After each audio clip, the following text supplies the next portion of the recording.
ये कहानी है एक ऐसे लड़के की जो नजर तो इंसान आता है पर असल में वो एक खूंखार माउंटेन लॉयन है। वो इंसानी रूप धारण कर एक परिवार के साथ रह रहा था। एक रात उसे एक अजीब सा ख्वाब आता है जिसमें वो अपनी असली पूमा फैमिली के साथ था। उसके पिता उसे वार्न करते हैं कि इंसानों की बस्ती में जाना खतरे से खाली नहीं, मगर जय उनकी नसीहत को अनसुना कर इंसानों की दुनिया में चला आया। अचानक उसकी नींद टूटती है और वो हड़बड़ाकर बिस्तर से नीचे गिर जाता है। खैर, वो अपनी इंसानी फैमिली के पास गया और नाश्ता करने लगा। कुछ ही देर बाद वो अपनी सौतेली माँ एना और बहन मेलोडी के साथ हाई स्कूल में दाखिला लेने के लिए निकल पड़ा। सफर के दौरान जय ने गौर किया कि 2 कौवे लगातार उनकी गाड़ी का पीछा कर रहे थे। जय के जहन में चिंता होने लगी कि आखिर ये माजरा क्या है। रात होने पर वो एक होटल में रुके। वहाँ एना क्लियर वाटर हाई स्कूल के बारे में जानकारी पढ़ रही थी। जय ने धीरे से कहा, माँ, स्कूल में मेरा दाखिला होने के बाद आपकी सबसे बड़ी मुश्किल हल हो जाएगी। एना ने बड़े प्यार से उसे टोका, कैसी फजूल बातें कर रहे हो जय, मैं तुम्हें अपने सगे बेटे की तरह चाहती हूँ। अगर तुम्हें स्कूल में अच्छा न लगे तो बेझिझक बताना, मैं तुम्हें फौरन घर ले आऊंगी। उसने जय को गले लगा लिया जिससे जय के दिल को थोड़ा सुकून मिला।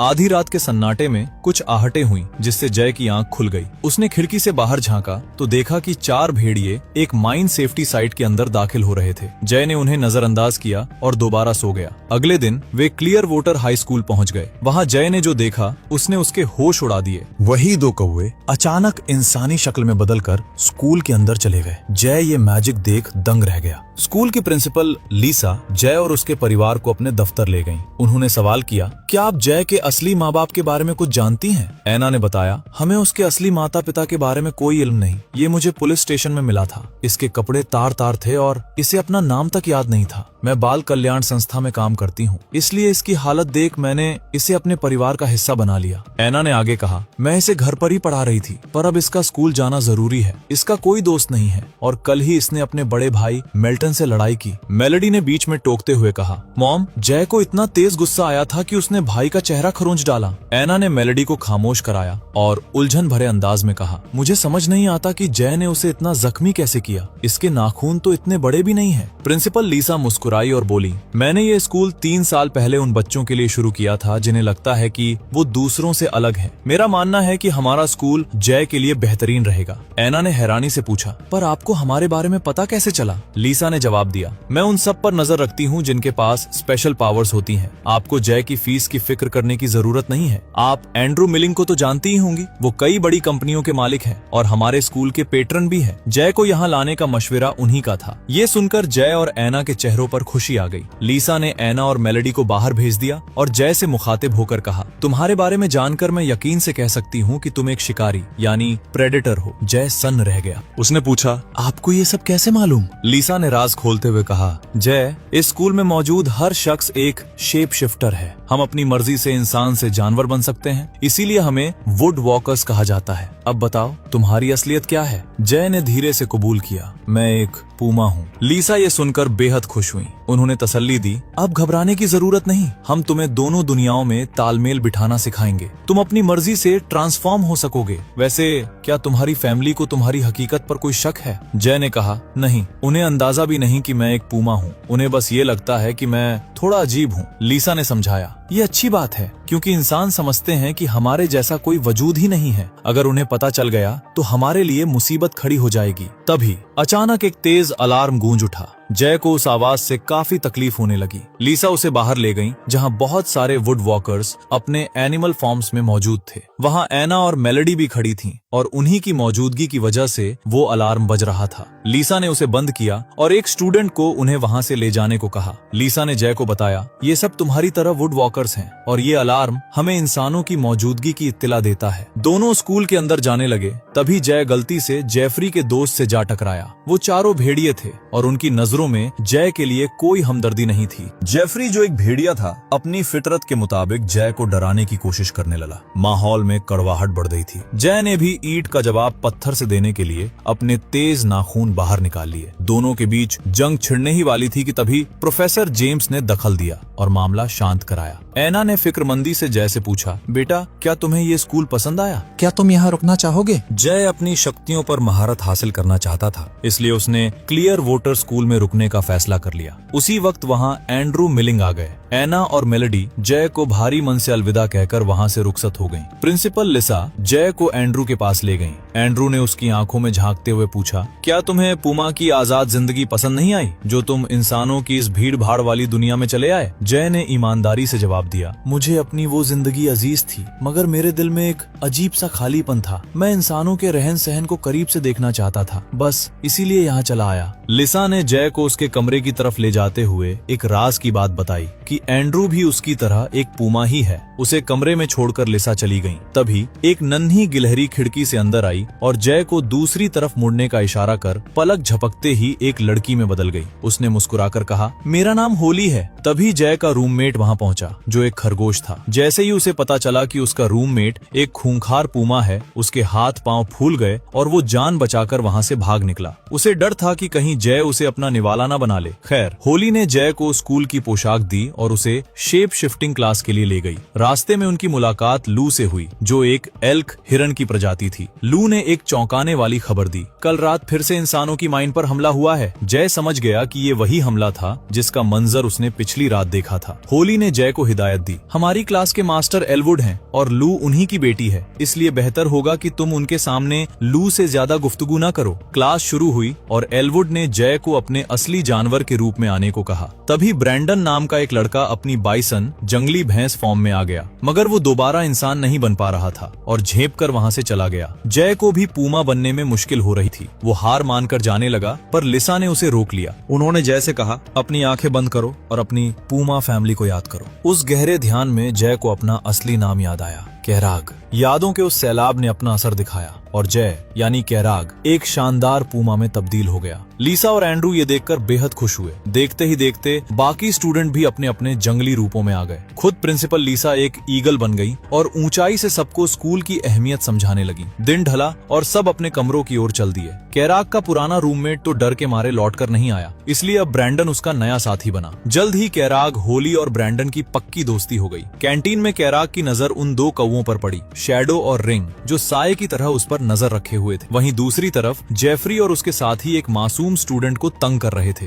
कैराग ने बीच बचाव किया तो भेड़ियों का वो झुंड कैराग पर बरस पड़ा। तभी प्रोफेसर जेम्स वहां आए और उन्हें डांट कर भगाया। उन्होंने कैराग को समझाया, एक शिकारी कभी दूसरे बेगुनाह को चोट नहीं पहुंचाता। जेफरी भले ही तुम्हारा दुश्मन हो, पर तुम इस तरह खुलेआम उनसे नहीं लड़ सकते। तुम्हें कोई भी मदद चाहिए हो तो मुझ तक चले आना। अगली क्लास फाइटिंग की थी। एंड्रू खुद कैराग का हुनर देखने वहां मौजूद थे। एक छात्रा ग्रिजली बियर के रूप में रिंग में उतरी। टीचर ने पहले ब्रैंडन को भेजा, पर वो डर के मारे मैदान छोड़कर भाग गया। अब बारी कैराग की थी, मगर उसका शरीर उसका साथ नहीं दे रहा था। एंड्रू ने उसे एक खास पोटली सूंघने को दी। उसकी खुशबू ने कैराग के अंदर के जानवर को जगा दिया। वो पूमा बना और बड़ी फुर्ती से उस भालू को जख्मी कर शिकस्त दे दी। एंड्रू कैराग की काबिलियत के कायल हो गए और बोले, कैराग, मैं तुम्हारा मेंटोर बनना चाहता हूँ। कैराग की खुशी का ठिकाना न रहा और उसने फौरन हामी भर दी। जाते जाते एंड्रू ने वही पोटली कैराग को तोहफे में दे दी। तभी जेफरी ने आकर उसे ललकारा, अगर वाकई हिम्मत है तो आज रात स्कूल से दूर मेरा मुकाबला करो। अगर तुम जीत गए तो हम तुम्हें दोबारा कभी परेशान नहीं करेंगे।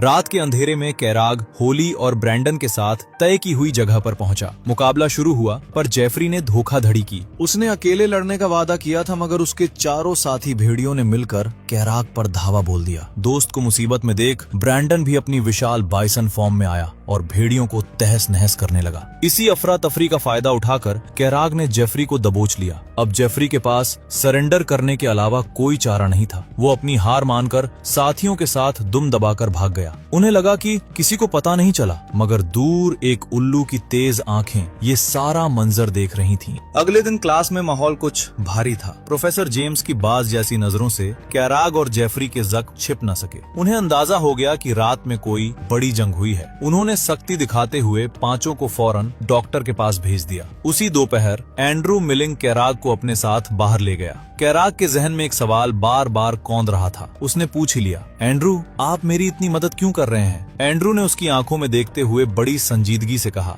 कैराग, मुझे एक बहुत जरूरी मकसद को अंजाम देना है और उस मिशन में मुझे तुम्हारी काबिलियत की जरूरत है। क्या तुम मेरा साथ दोगे? कैराग ने बिना सोचे समझे हामी भर दी। जब एंड्रू उसे वापस स्कूल छोड़कर गया तो होली और ब्रैंडन ने उससे सवाल पूछने की कोशिश की, मगर कैराग खामोश रहा। वो चुपके से लू के पीछे निकल गया, जो जंगल के बीचों बीच वुड वॉकर्स काउंसिल की गुप्त मीटिंग पर नजर रखे हुए थी। लू ने फुसफुसाते हुए बताया, काउंसिल को शक है कि क्लियर वोटर स्कूल के कुछ छात्र इंसानों पर हमला करने की फिराक में है, इसीलिए ये हंगामी मीटिंग बुलाई गई है। तभी वहाँ प्रिंसिपल लीसा आ गई। इससे पहले कि काउंसिल की नजर इन पर पड़ती, दोनों वहाँ से दबे पांव भाग निकले। रास्ते में कैराग ने अपना शक जाहिर किया। स्कूल आने से पहले मैंने जेफरी और उसके साथियों को एक माइन में घुसते देखा था। यकीनन वो लोग ही इंसानों के खिलाफ कोई साजिश रच रहे हैं। इन बातों के बाद कैराग एंड्रू के साथ शिकार पर निकल गया। दोनों पुमा के रूप में जंगल की खाक छान रहे थे कि तभी उनकी नजर एक शिकारी पर पड़ी। एंड्रू के लहजे में तलखी आ गई। अगर मैं एक वुड वॉकर ना होता तो इस शिकारी का काम तमाम कर देता, पर मुझे पूरी स्कूल की सलामती का सोचना पड़ता है। खैर, तुम इन बातों को छोड़ो और अपने शिकार पर ध्यान लगाओ। सामने एक हिरन थी। कैराग ने दबे पांव उसका पीछा किया और बड़ी फुर्ती से उसे अपना शिकार बना लिया। वापस इंसानी रूप में आते वक्त कैराग थोड़ा भावुक हो गया। उसने पूछा, मुझे अपनी इंसानी फैमिली की बहुत याद आती है, क्या आपकी भी कोई फैमिली थी? एंड्रू की आंखों में एक पुराना दर्द चमक उठा। मेरी एक बीवी और नन्ही सी बेटी थी जिन्हें बेरहम शिकारियों ने मार डाला। इसीलिए मैं इन इंसानों को खदाने बनाने से रोक रहा हूँ, ताकि जानवर अपनी सरजमीन पर चैन की सांस ले सके। स्कूल लौटकर कैराग ने बड़े गर्व से अपने पहले शिकार का जिक्र किया, मगर ये सुनकर लू नाराज होकर वहाँ से चली गई। कैराग उसे मनाने बढ़ा तो होली ने उसे रोक लिया। उसने एक कड़वा सच बताया। कैराग, लू की माँ को एक पुमा ने ही मारा था। वो उस जख्म को आज तक नहीं भूल पाई है, इसीलिए प्रोफेसर एलवुड ने उसे तुमसे दूर रहने की नसीहत दी है। कैराग उसे समझाने के लिए पीछे भागा, पर लू दुखी थी और एल्क बनकर घने जंगल में ओझल हो गई। रात के सन्नाटे में कैराग ने जेफरी और उसके साथियों को कहीं जाते देखा। वो चुपके से उनके पीछे हो लिया। वो भेड़िए एक माइन ऑफिस में तोड़ फोड़ कर रहे थे। कैराग को वहाँ देख जेफरी ने उस पर हमला कर दिया, मगर ऐन वक्त पर एंड्रू ने आकर मामला संभाल लिया। एंड्रू उन्हें अपने घर ले गया। उसने भेड़ियों को तो वापस भेज दिया, पर कैराग को वहीं रोक लिया। उसने अपनी बीवी और बेटी की तस्वीर दिखाते हुए बड़े दुखी मन से कहा, देखो कैराग, एक शिकारी ने इन्हें मारकर इनकी लाशों को ट्रॉफी की तरह सजाया था। इंसानों के दिल में हमारे लिए कोई जगह नहीं है। वो अपने मुनाफे के लिए जंगलों को शमशान बना रहे हैं। तुम्हें पता है, इंसानों ने आजाद परिंदों से कहीं ज्यादा मुर्गियों को पिंजरों में कैद कर रखा है। उसने आगे कहा, काउंसिल पिछले 50 सालों से उन्हें समझाने की कोशिश कर रही है, पर कुछ नहीं बदला। मैं चाहता हूँ कि तुम मेरे इस मिशन का हिस्सा बनो। मैं वादा करता हूँ कि हम किसी इंसान की जान नहीं लेंगे। कैराग उलझन में था। उसने संभल कर जवाब दिया, मैं अभी इन सब बातों को पूरी तरह समझ नहीं पाया हूँ। मुझे थोड़ा वक्त चाहिए। वहाँ से लौटकर वो होली और ब्रैंडन के पास पहुँचा। होली ब्रैंडन को एक पेड़ के तने के पास ले गई थी ताकि वो अपनी ताकत की प्रैक्टिस कर सके। जोश में आकर ब्रैंडन ने बाइसन बनकर तने को ऐसी टक्कर मारी कि वो सड़क की तरफ जा गिरा। इत्तेफाक से एना और उसकी फैमिली कैराग से मिलने आ रही थी। ब्रैंडन की टक्कर से उनकी गाड़ी का एक्सीडेंट हो गया। उसी टूटी हुई कार के साथ एना स्कूल पहुंची। मेलेडी ने कैराग को उस रहस्यमयी बाइसन और कार के बारे में बताया, पर कैराग खामोश रहा। एना ने मुस्कुराते हुए कहा, कैराग, हम अगले हफ्ते हाइकिंग पर जा रहे हैं, क्या तुम हमारे साथ चलोगे? कैराग फौरन मान गया। उसकी खुशी देख मेलेडी ने उसे तोहफे में एक यूनिकॉर्न दिया और फिर वे वहाँ से विदा हो गए। होली और ब्रैंडन ने कैराग का दिल टटोलने की कोशिश की, उसकी असली फैमिली के बारे में सवाल पूछे, पर उसने अपनी खामोशी नहीं तोड़ी और तेजी से घने जंगल की ओर निकल गया। वो अपनी पूमा फॉर्म में पहाड़ों की ऊंचाइयों पर आजाद घूमना चाहता था। तभी विंग उसे ढूंढते हुए वहाँ पहुंची और उसे वापस स्कूल चलने की ताकीद करने लगी। तभी फिजाओं में एक मनहूस सी गूंज सुनाई दी। एक शिकारी ड्रोन और कुछ शिकारी कुत्ते उनके पीछे पड़ चुके थे। बचने के लिए कैराग और विंग एक ऊंचे पेड़ की ओट में छिप गए। कुत्ते तो उन्हें सूंघ न सके, पर वो कमबख्त ड्रोन उनके बिल्कुल करीब आ चुका था। विंग ने फुर्ती दिखाई और झपट्टा मारकर उस ड्रोन को जमीन पर दे मारा। कैराग स्कूल की तरफ भागा, पर शिकारी उस पर अंधाधुंध गोलियां बरसाने लगे। भागते भागते वो पसीने से तरबतर और बुरी तरह निढाल हो चुका था, जबकि शिकारी कुत्ते उसकी गर्दन तक पहुंचने ही वाले थे। तभी शैडो कौआ वहां पहुंचा और कैराग का बैग फेंकते हुए चिल्लाया, कैराग, तुम्हें फौरन इंसान बनना होगा, वरना ये कुत्ते तुम्हें फाड़ डालेंगे। कैराग की हिम्मत जवाब दे चुकी थी। वो चाहकर भी खुद को ट्रांसफॉर्म नहीं कर पा रहा था। मगर तभी बैग से मेलेडी का दिया हुआ वो नन्हा सा यूनिकॉर्न बाहर गिरा। उसे देखते ही कैराग को अपनी इंसानी फैमिली की मोहब्बत याद आई और देखते ही देखते वो इंसान में बदल गया। कुत्तों ने एक इंसान को देख अपना इरादा बदल लिया और वहाँ से चले गए। कैराग इस कदर थक चुका था कि वहीं बेसुध होकर गिर पड़ा। जब उसकी आंख खुली तो वो एंड्रू के घर में था। होश आते ही कैराग ने सहमे हुए लहजे में कहा, एंड्रू, वो शिकारी पूरी तैयारी के साथ आए थे। कहीं ऐसा तो नहीं कि मेरी पूमा फैमिली भी आपकी बीवी और बेटी की तरह उनका शिकार बन गई? एंड्रू ने उसे हौसला बंधाया। फिक्र ना करो, मैंने अपनी टीम को तुम्हारी फैमिली की तलाश में भेजा है। जल्द ही कोई अच्छी खबर मिलेगी, मगर फिलहाल हमें इन बेदर्द इंसानों को रोकना होगा। अगर इन्होंने ये माइन खोद ली तो जंगली बेजुबानों का यहाँ जीना दूभर हो जाएगा। शिकारियों के उस जानलेवा हमले के बाद कैराग का खून खौल उठा और वो एंड्रू की मदद के लिए तैयार हो गया। जेफरी और उसका पूरा झुंड भी वहाँ पहुँच चुका था। एंड्रू ने सबको हिदायत दी, हमारा मकसद किसी की जान लेना नहीं, बल्कि उनकी मशीनों और सामान को नेस्तनाबूद करना है, ताकि वो यहाँ काम न कर सके। कैराग कुछ पूछना चाहता था, पर जेफरी उससे उलझ पड़ा। एंड्रू ने दखल देते हुए कहा, अगर ये मिशन कामयाब करना है तो आपसी रंजिशों को भुलाकर एक होना होगा। तभी ऐना का फोन आया। वो चहकते हुए बोली, कैराग, मैं स्कूल आ रही हूँ, फिर हम सब हाइकिंग पर चलेंगे। मगर कैराग ने बड़े रूखे अंदाज में मना कर दिया और फोन काट दिया। ऐना सन्न रह गई। उसे समझ नहीं आया कि उसके लाडले को अचानक क्या हो गया है। होली और ब्रैंडन कैराग को ढूंढते हुए एंड्रू के घर तक आ पहुंचे। होली ने हैरानी से पूछा, तुम यहाँ क्या कर रहे हो और ये गाड़ियाँ कहाँ जाने की तैयारी में है? कैराग ने नजरें चुराते हुए कहा, हम बस घूमने जा रहे हैं, तुम दोनों यहाँ से चले जाओ वरना खतरे में पड़ जाओगे। ब्रैंडन को उसकी ये बेरुखी चुभ गई और वो गुस्से में वहाँ से चला गया। होली भी उसके पीछे निकल गई। कैराग अब एंड्रू की टीम के साथ माइन साइट पर था। रास्ते में उसने जेफरी की दोस्त टिकानी से उसकी कहानी पूछी। टिकानी ने बताया, मेरे गाँव के सभी लोग वुड वॉकर्स हैं, उन्होंने ही मुझे क्लियर वाटर स्कूल भेजा है ताकि मैं अपनी ताकतों पर काबू पा सकूं। कैराग ने कहा, तुम तो इतनी समझदार हो, फिर उस बेवकूफ जेफरी के साथ क्यों रहती हो? टिकानी मुस्कुराई, कैराग, भेड़िए हमेशा झुंड में रहते हैं, एक तन्हा पूमा होने के नाते शायद तुम ये वफादारी नहीं समझ पाओगे। वे सब उस जगह पहुंच गए जहां मजदूर बड़ी बेरहमी से पेड़ों को काट रहे थे। ये मंजर देख वुड वॉकर्स के सीने में आग सुलगने लगी। वहां लकड़ियों का एक विशाल ढेर लगा था। एंड्रू ने हुक्म दिया, हम इन लकड़ियों को खाई में गिरा देंगे ताकि इंसानों का बड़ा नुकसान हो, पर उससे पहले यहाँ मौजूद हर इंसान और बेगुनाह जानवर को यहाँ से खदेड़ दो। कैराग जानवरों को भगाने के लिए इलाके का मुआयना कर ही रहा था कि अचानक उसकी नजर नीचे पहाड़ की तलहटी पर पड़ी। उसके पैरों तले जमीन खिसक गई। वहाँ ऐना अपनी फैमिली के साथ हाइकिंग कर रही थी। कैराग बदहवास होकर एंड्रू के साथ ही डेरेक के पास भागा। डेरेक, रुको, ये मिशन अभी रोक दो। मगर भेड़ियों ने अपना काम शुरू कर दिया था। डेरेक ने बेरुखी से कहा, अब बहुत देर हो चुकी है कैराग, मिशन नहीं रुकेगा। तुम अपनी जज्बाती बातों को छोड़ो और सिर्फ अपने काम पर ध्यान दो। कैराग के हाथ पांव फूल गए थे। उसने फौरन एंड्रू को फोन लगाया और गिड़गिड़ाते हुए कहा, एंड्रू रुको, मेरी इंसानी फैमिली ठीक उसी पहाड़ी के नीचे है। अगर ये लकड़ियां गिरी तो उनकी जान चली जाएगी। खुदा के वास्ते ये मिशन अभी रोक दो। मगर एंड्रू के दिल में तो जहर भरा था। उसने बड़ी बेरहमी से झूठ बोला, घबराओ मत कैराग, मुझे सब पता है, उन्हें कुछ नहीं होगा। और हाँ, याद रखना, वो तुम्हारे सगे नहीं है। ये कहकर उसने फोन काट दिया। कैराग समझ गया कि एंड्रू की हमदर्दी महज एक दिखावा थी। वहाँ भेड़ियों ने दहशत फैलाकर वर्कर्स को भगा दिया था। डेन ने अपनी कार से रस्सियां बांधकर लकड़ियों को खाई में धकेलना शुरू कर दिया। कैराग ने उसे रोकने की बहुत कोशिश की, पर वो नहीं माना। तभी ऐन मौके पर ब्रैंडन मसीहा बनकर आया। उसने अपनी विशाल बाइसन फॉर्म का इस्तेमाल किया और अपनी पूरी ताकत लगाकर उस चलती हुई गाड़ी को रोक दिया। वहीं आसमान में शैडो और विंग मंडरा रहे थे। उन्हें देखकर जेफरी की रूह कांप गई।